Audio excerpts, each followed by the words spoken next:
Buenas noches sean todos. Gracias como siempre por la oportunidad de poder llegar a sus espacios a través de esta plataforma. Una plataforma que busca presentar líderes positivos que nos permitan tomar buenas decisiones en nuestro día a día. Agradecer a Dios por la oportunidad, por permitirnos estar acá esta noche. Al canal, a los técnicos y en especial a mi amigo Nicolás Grullón por el cumplimiento de este gran sueño. Hoy, en esta entrevista, yo la veo más que un conversatorio, es más que un compromiso, porque hoy tengo la gran oportunidad de poder entrevistar a alguien y compartir con ustedes su vivencia de una persona que ha escrito su nombre en el libro empresarial, no solo de Moca, la provincia, sino en todo el país. Con ustedes, el señor Miguel Ángel Polanco. ¿Cómo estás, Miguel Ángel?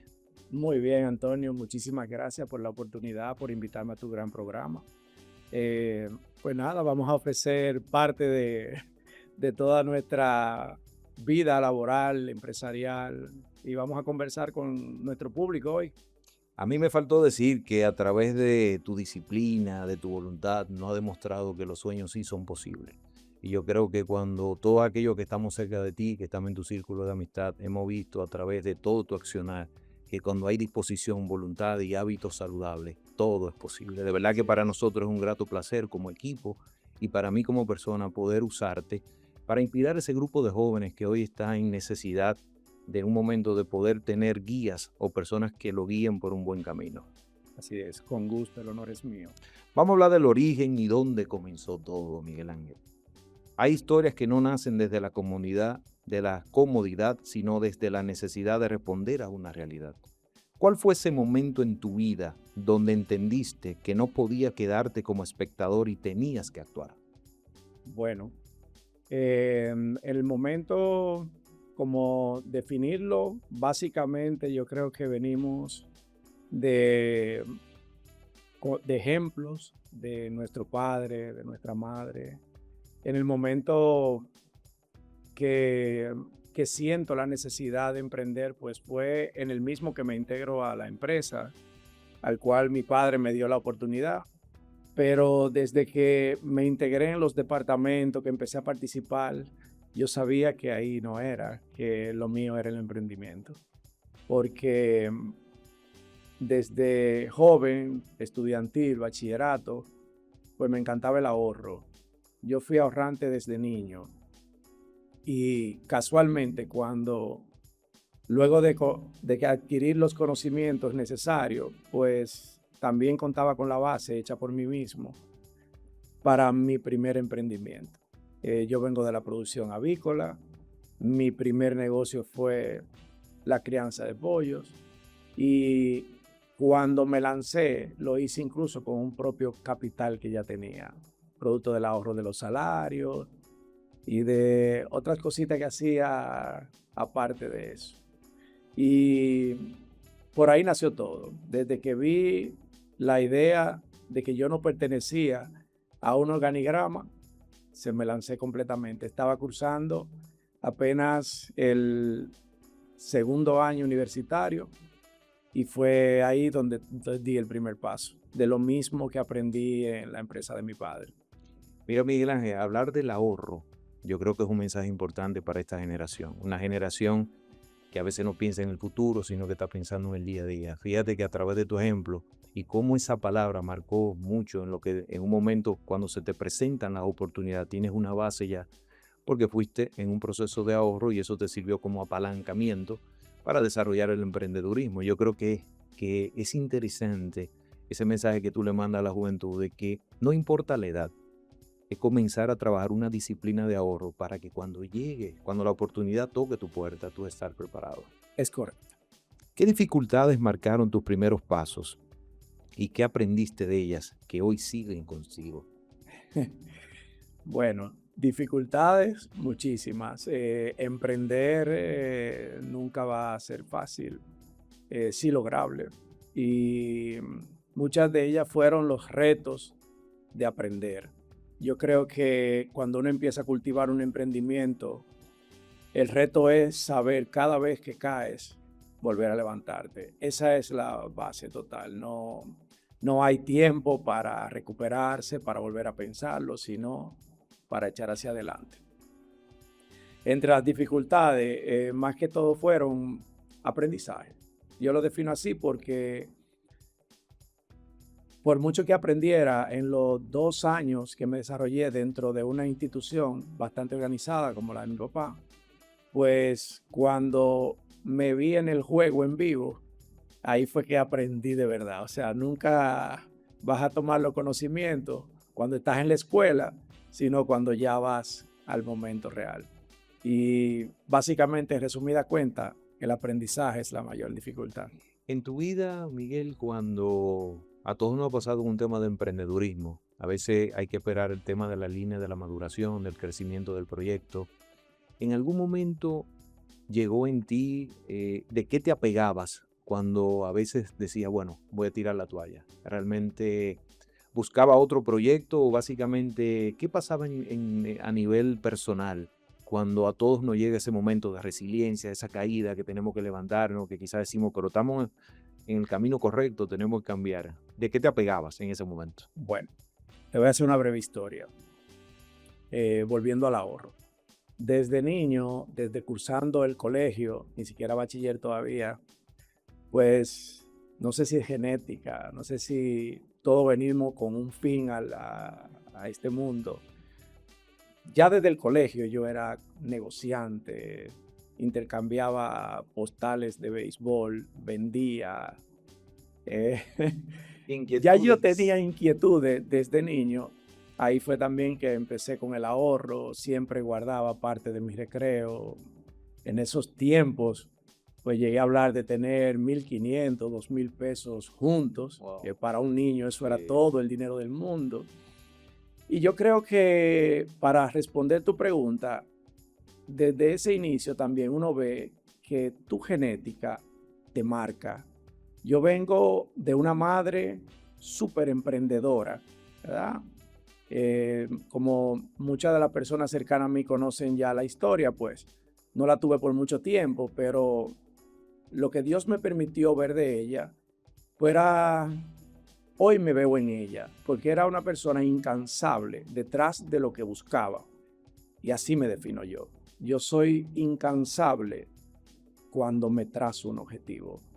Y eso viene por ahí. Entonces vengo también de mi papá, que tiene una disciplina impregnada, que me enseñó que lo que es hoy, que lo que es ahora. Entonces yo creo que en el momento donde esas dificultades aparecieron, no tuve que apegarme quizá a algo, sino mi salida sobre eso era por mi carácter, que fue formado por 2 padres fantásticos que gracias a Dios me regaló. Soy un híbrido de mi papá y mi mamá en el tema de como empresario, como comerciante. De verdad, creo que ese es mi mayor empuje. Qué bueno. Hoy que miras hacia atrás, ¿qué pesó más en ti al inicio? ¿La visión de negocio o el deseo de servir y por qué? Bueno, yo creo que la puedo conjugar las dos, porque realmente visión de verdad que la tuve y el deseo de servir más. En todo desde que empecé a emprender, que fue en el área avícola, pues recuerdo que en muchas ocasiones fui parte de la innovación, de la crianza. Siempre me gustaba estar a la vanguardia a nivel de lo nuevo. Tenía un doctor que era colombiano. Y bien, en fin, siempre era meticuloso con el tema de lo nuevo, de lo que habría que mejorar, de ser más eficiente. Y cuando llego al mundo, que ya me ató ahí para hasta el día de hoy, que es el mundo farmacéutico, pues no, te digo que hemos revolucionado el sector farmacéutico mocano. Cuando nosotros tomamos Narali, pues Moca, hablar de una farmacia no era negocio. Y de verdad que Narali ha sido la pionera en cambiar esa cultura. Luego de la revolución Narali, pues vinieron las cadenas. El mercado cambió completamente. Entonces, esa fue la visión. ¿Y por qué el deseo de servir? Porque nuestro lema y concepto de la empresa ha sido siempre el cliente. Recuerdo en los inicios cómo nosotros fuimos los pioneros en saludar por un teléfono. Bienvenido a Narali, ¿en qué podemos servirle? Eso todavía debe estar bien anotadito por ahí porque eso lo implementamos nosotros en prestarle un asiento a una persona que hacía un seguro médico, que se esperaba parado. Em, Cuando la persona llegaba presencial a la farmacia, el saludo era como de familia. Entonces ahí estuvo la visión y estuvo el servicio. Yo creo que van muy de la mano en el caso nuestro porque no sé definir cuál es más importante de las dos. Una acompañó a la otra. Yo lo que sí hay un reconocimiento, Miguel Ángel, sobre todo lo que presentas. Indiscutiblemente en el sector farmacéutico crear la diferenciación en aquel momento era ser muy atrevido.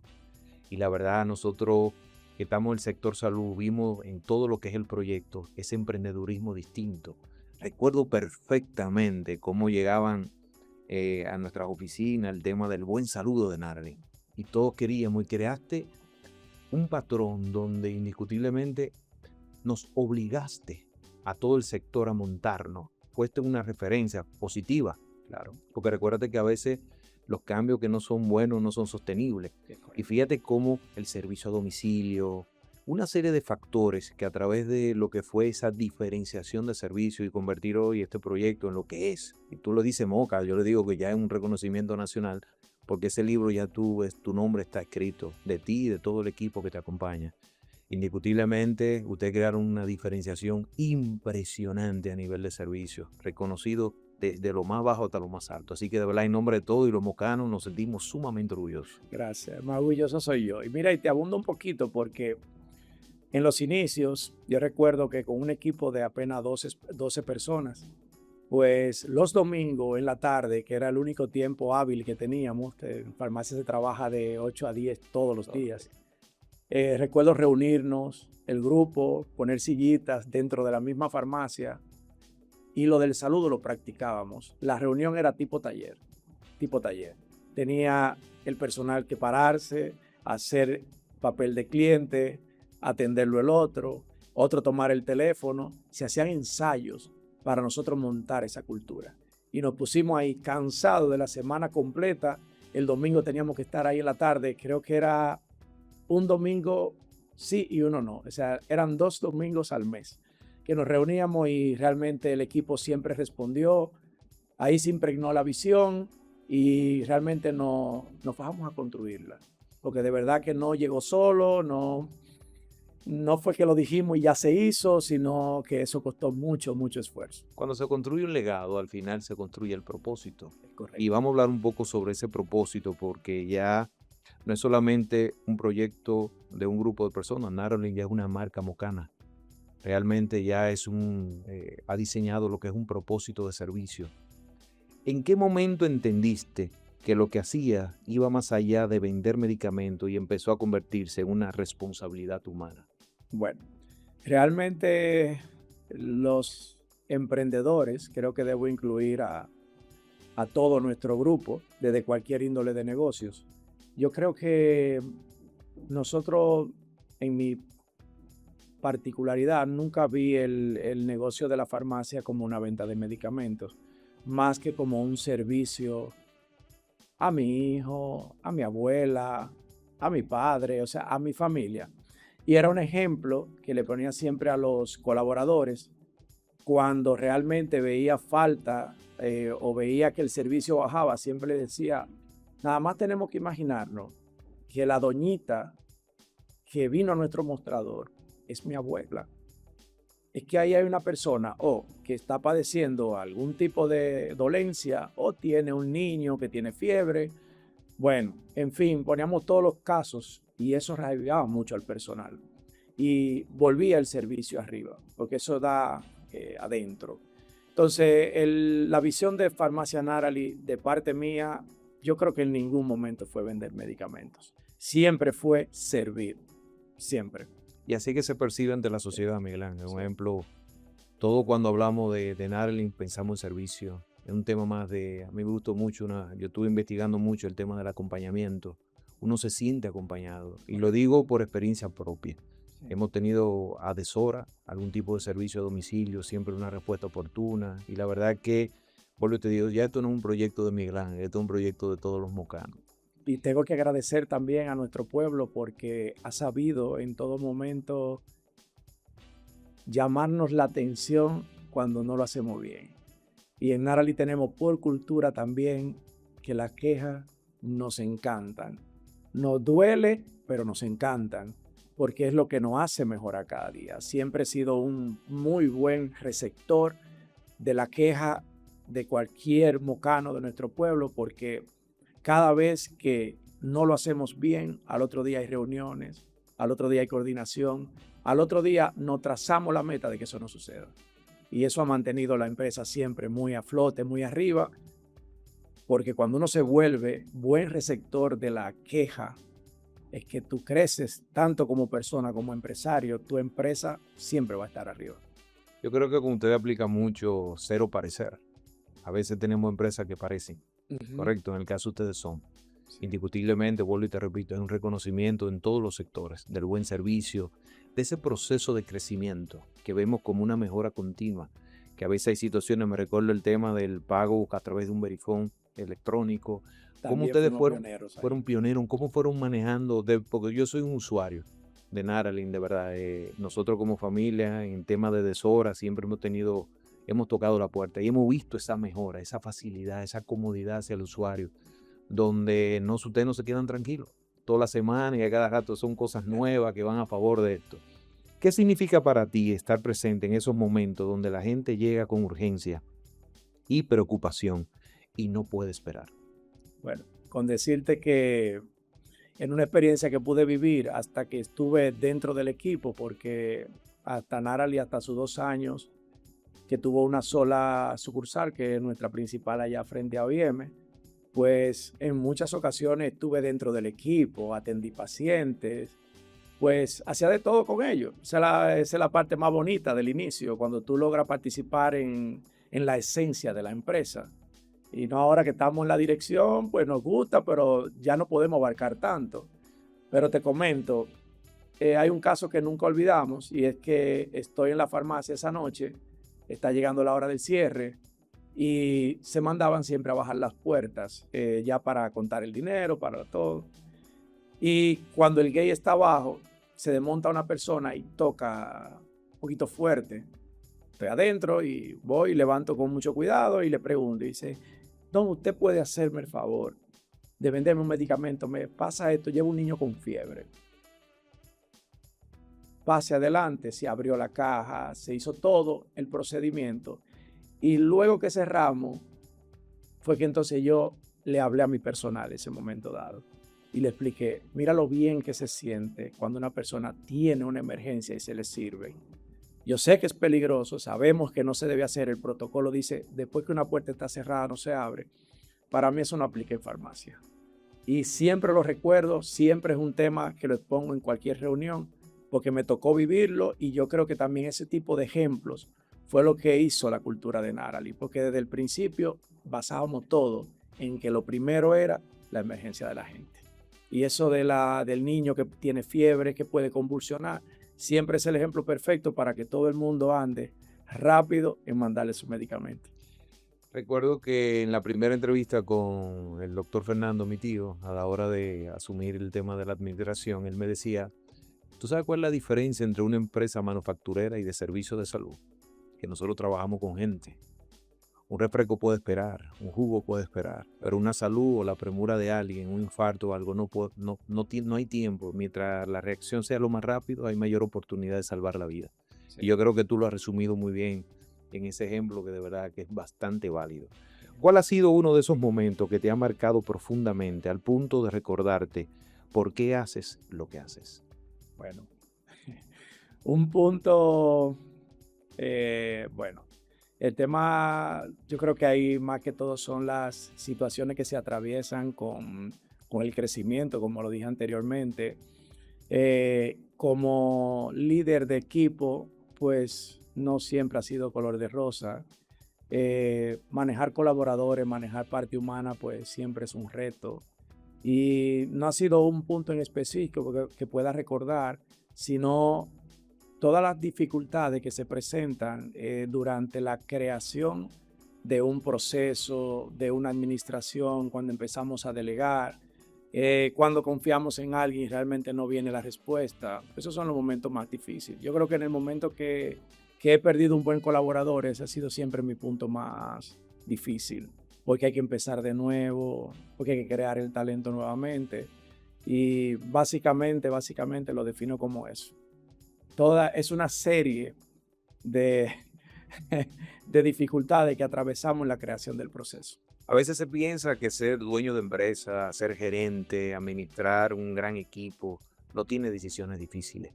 Y tal como tú lo planteas, a la hora de que a cualquiera de nosotros nos toca la cancelación de una persona que no es una persona, es una familia, porque quizá no se pudo adaptar a los tiempos o no dio la respuesta necesaria o hubo un descuido. Como el ser humano siempre he dicho que es imperfecto, perfecto solo Dios. Correcto. Y para nosotros a veces es complicado. Yo te escucho y de verdad que tener que tomar una decisión a veces de una desvinculación no es fácil, porque no solamente estamos mirando a un ser humano presente, sino lo que implica la familia.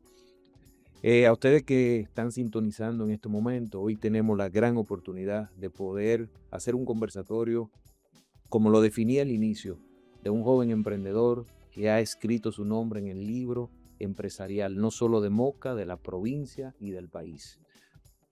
¿Qué parte del camino del emprendedor nadie te contó y que todo joven debería saber antes de empezar?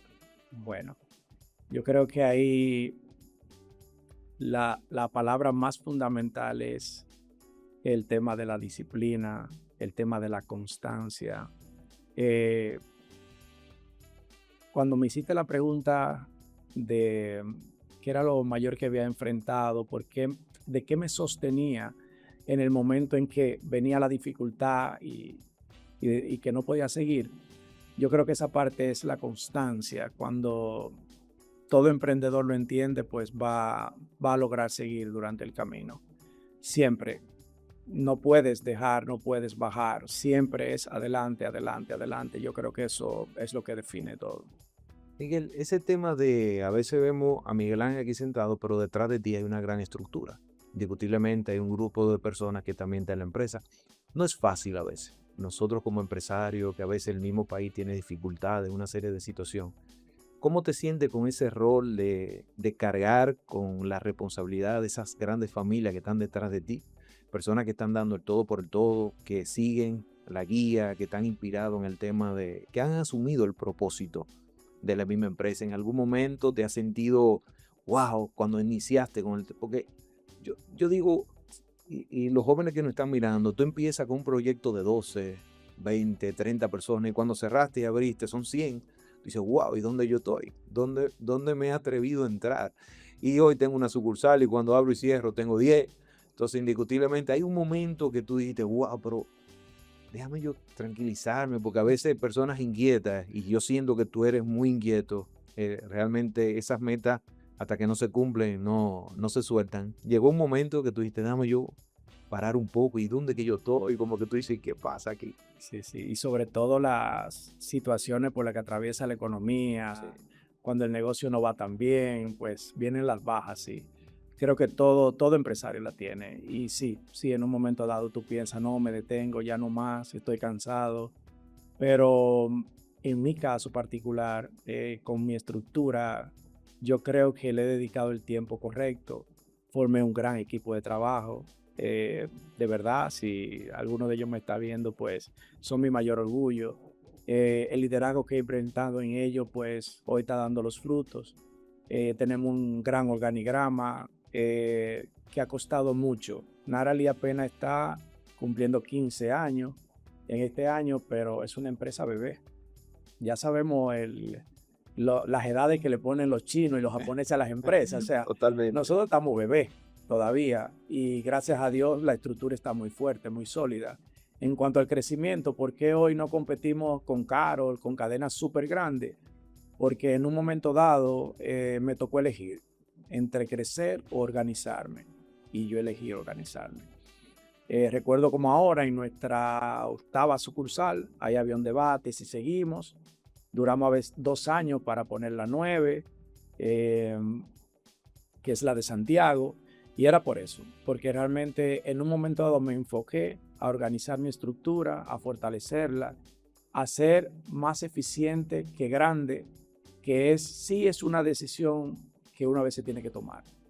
Entre crezco, pero no sólido, o me solidifico y después va el crecimiento. Yo mismo no me he desesperado. Natalie apenas, como le dije, tiene 15 años. 15. Puede empezar a crecer a los 30, a los 25. O sea, podemos, cada vez que nos sintamos más fuertes y preparados, podemos ir al mercado a crecer. Eso siempre hay oportunidad. Ahora, hay que preparar una buena estructura. Ese es mi consejo, formar los líderes que te acompañen, porque solo no se puede. Solo nada más mueres cansado. Tú sabes que es un interesantísimo mensaje más para esta generación que quiere las cosas rápidas. No entienden que hay que sembrar, que hay que trabajar las tierras para tener una buena cosecha. Y yo creo que ese mensaje que tú estás en estos momentos transmitiendo en base a lo que ha sido tu éxito a nivel de esto, se dicen poco, 15 años, pero son 15 años. Indiscutiblemente lograr a donde tú has logrado 15 años, yo creo que es un ejemplo no solo para nosotros como mocanos, sino a nivel nacional. Y a ustedes que hoy nos están mirando, fíjense cómo el ejemplo del éxito se marca entre tener una buena zapata. Yo creo que la juventud en estos momentos quiere las cosas rápidas, ganar dinero de una vez, quiere abrir 20 sucursales de una vez, y por eso a veces vemos tantos proyectos fallidos. Yo creo que el tema de la disciplina, la constancia y más que todo, me gustó ese tema que tú usaste, la organización. A veces crecemos desorganizadamente y los riesgos aumentan bastante. Desde tu experiencia, ¿cuál es el error más común que está cometiendo esta nueva generación al emprender? Bueno, lo que yo percibo es que debemos regresar a los valores. Yo creo que lo que más observo, yo trabajo con personal totalmente joven. En la empresa, pues, el promedio de edad tiene que rondar entre los máximo 28 años. Trabajamos con los millennials y realmente lo que veo cada día es que la sociedad debe regresar a los valores. Es la ausencia que más noto en las personas. Mucha gente con deseo, hasta con buena preparación, pero los valores, como el tema principal que hemos tocado, valores servir. ¿Cuánto me cuesta, junto a mi equipo, enseñar a la gente a servir? Y no debiéramos tener que hacer eso. Debiéramos enseñarle moléculas, debiéramos enseñarle sobre medicina, pero no debiéramos enseñarle a saludar. Y en Natalie tenemos que enseñar a saludar. Entonces ahí es que tú ves cómo una sociedad se deteriora. Nosotros tenemos siempre una reunión todos los lunes de seguimiento donde hablamos todos los temas de la empresa principales. Y hoy ponía un ejemplo con el tema de Japón. ¿Cómo en Japón se debe hacer tan fácil crecer a nivel empresarial cuando tú tienes una sociedad que desde que nace es formada y educada? Sí. Entonces ahí el emprendedor, ahí el empresario pues lleva la parte más fácil, porque formar no es tan fácil porque uno ya es adulto.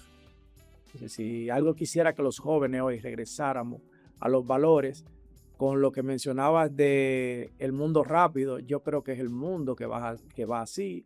Hay muchos negocios muy lucrativos hoy que uno no coge tanta lucha como nos tocó a nosotros. Totalmente. Llámese el trading, llámese bolsa de valores, llámese redes sociales, ser, ¿cómo se llama? Influencer.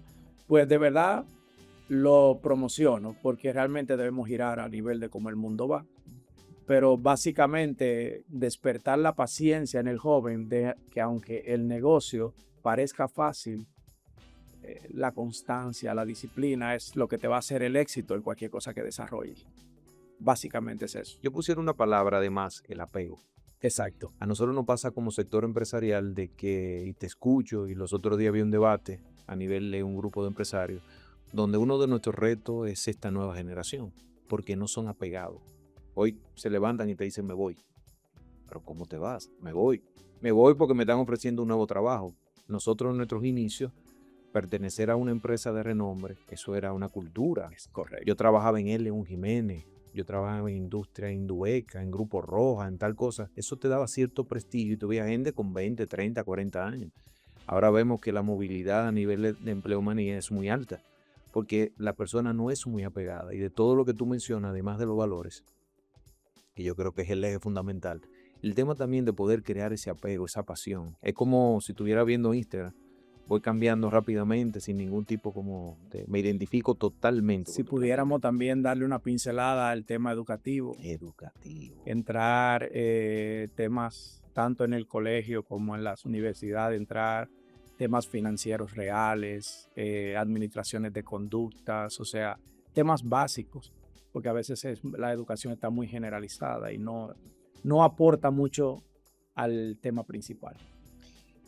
¿Qué ha tenido que pagar Miguel Ángel Polanco para sostener lo que hoy ha construido? Esa fue la pregunta que ni siquiera para la entrevista yo pude prepararla, pero se paga un precio muy alto. Yo creo que a nivel de emprender sufre mucho la familia, nuestros primeros hijos, mi hijo mayor, por ejemplo, que no disfrutó tanto de mi presencia como lo tiene ahora el más pequeño. Emprender cuesta mucho a nivel de tiempo, a nivel de tu vida personal. Hay muchos sacrificios. No es como el colaborador que tiene hasta un sábado al mediodía, que no trabaja los sábados, sino el emprendedor no deja de trabajar. Todo el tiempo está pensando en su proyecto, todo el tiempo está enfocado. Y realmente, si hay un precio, mayormente lo paga eso, nuestra familia. Y la salud. Yo digo, una persona en esos inicios de tanta dedicación, que a veces la salud no es lo más importante. A veces comprometió Miguel Ángel en algún momento, se descuidó con el tema de la salud, de que también se puso en juego, tantas horas de trabajo, el tema de tanto tiempo pensar.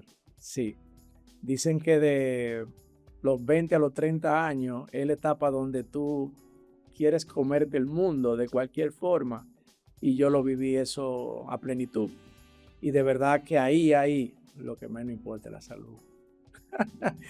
Tú solamente estás concentrado en hacer crecer algo, por lo menos en el mundo del emprendedor.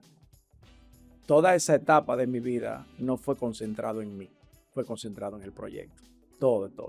Entonces llega un momento donde sí viene cierta etapa que te despierta. Entonces en el caso mío, que se empieza a mezclar, empieza a cobrar sentido esa parte, que ya eso será en otra entrevista, que vamos a hablar del giro que le hemos dado a la vida en ese sentido. ¿Cómo haces para no desconectarte de la esencia que te hizo empezar y que crees que estamos perdiendo como sociedad en ese proceso? Un poquito te quiero abundar sobre esa pregunta. A veces cuando la persona llega a comenzar a saborear el éxito, sentir el reconocimiento social, como ese niño pequeño de empresa hoy está madurando, a veces nos desconectamos un poco. No solamente de la empresa, sino de la misma sociedad que nos rodea. ¿Cómo Miguel Ángel mantiene los pies sobre la tierra en ese sentido? Bueno, yo creo que en la etapa de la madurez ya de nuestra edad, pues lo que nos da ese carácter para mantenernos en la misma línea es cuando realmente tus logros no se convierten en ego, no te cambian la personalidad, sino que cada día más que ves tus logros, pues sientes más orgullo de ellos, pero siempre es gracias a tu pueblo, a todas las personas que te rodean, a tus colaboradores, y eso nos mantiene apegado a eso, totalmente. O sea, no nos cambia de persona, porque ya no es tener, ya no es crecer, sino los pasos que se dan, todo lo que tú empleas de esfuerzo, que tú empiezas a darle ese valor. Pero eso tiene un valor prácticamente social, eso es con la gente, eso no es contigo nada más. Y reconocer que eres una persona muy asequible, indiscutiblemente, aunque eres una persona relativamente joven, indiscutiblemente los proyectos que has desarrollado y a donde has llegado, has mantenido el tema de la humildad. Yo soy testigo de que todo aquel que ha querido poder tener una conversación contigo, poder llegar a ti, tú eres una persona de puertas abiertas, tú eres una persona de poner barrera o distancia. De verdad que yo lo he vivido y lo he sentido con todo el entorno que está siempre muy cerca de nosotros en el mundo del deporte, ¿verdad que sí? Y esa es la administración moderna. Recuerdo en mis inicios como un gerente de un banco teníamos que pasar 3 oficinas para verlo. Y cómo íbamos al banco y el primero que está situado es el gerente, sin puerta. Ya hay muchos bancos que no tienen puertas. Entonces, a medida que fuimos evolucionando en la administración, yo lo entendí. Y toda persona que sea emprendedor, no importa la posición que tenga en la empresa, debe estar presto a su gente, o sea, siempre, a todo el que le rodea. Porque al final es un tema social, es un tema con tu público y debemos estar ahí. Miguel Ángel, el programa se llama La Pregunta Final y hay una pregunta final que hacemos a todas las personas que entrevistamos para el cierre de la entrevista. ¿Qué define realmente a alguien confiable? Lo que dice, lo que hace cuando nadie lo está viendo. Bueno, del dicho al hecho hay mucho trecho. Yo creo que en todo lo que tiene que ver con liderazgo, que va de la mano con el emprendedurismo, que va de la mano hasta con la crianza de nuestros propios hijos, yo creo que siempre se va a predicar con el ejemplo. En nuestra empresa, en mi vida personal, pues siempre he entendido que no puedes decirlo. Tienes que enseñarlo y demostrarlo. Tienes que hacerlo primero para que esas personas que tú lidereas, pues realmente entiendan, porque con solo decirlo no basta. Para mí que en el giro, que por ejemplo en la etapa donde me encuentro le he dado a mi vida, lo he logrado entender. Cada vez que cambias tus hábitos, cada vez que realmente predicas con el ejemplo, pues hay que hablar menos. Miguel Ángel, la televisión tiene el tiempo corto. Hoy te comprometo, tenemos que hacer otra entrevista, porque indiscutiblemente quedó una parte importantísima, que era el tema de la voluntad, del hábito, etcétera, etcétera, del deporte, la disciplina, lo que realmente ahora mismo es nuestra pasión, ¿verdad que sí? Sí. Pero decirte que realmente ha sido un conversatorio de crecimiento hasta mío personal. Qué gran historia, qué buen mensaje. Y hoy tiene la oportunidad de poder motivar a aquellas personas que quizás tienen alguna duda de que tengan que recibir algún tipo de servicio de medicamento. Utilice esta plataforma para realmente volver a recalcar lo que el pueblo de Moca conoce. Natalie es Moca. Sí. Y Moca es Natalie. Excelente. A ustedes que siempre nos ven, despedirnos, buenas noches a todos y de la misma forma que lo hago. Que la República Dominicana, la provincia Espaillat y Moca, no se enfermen ni del corazón ni del alma. Buenas noches a todos. Miguel Ángel, de verdad. Un placer, hermano. El placer es mío.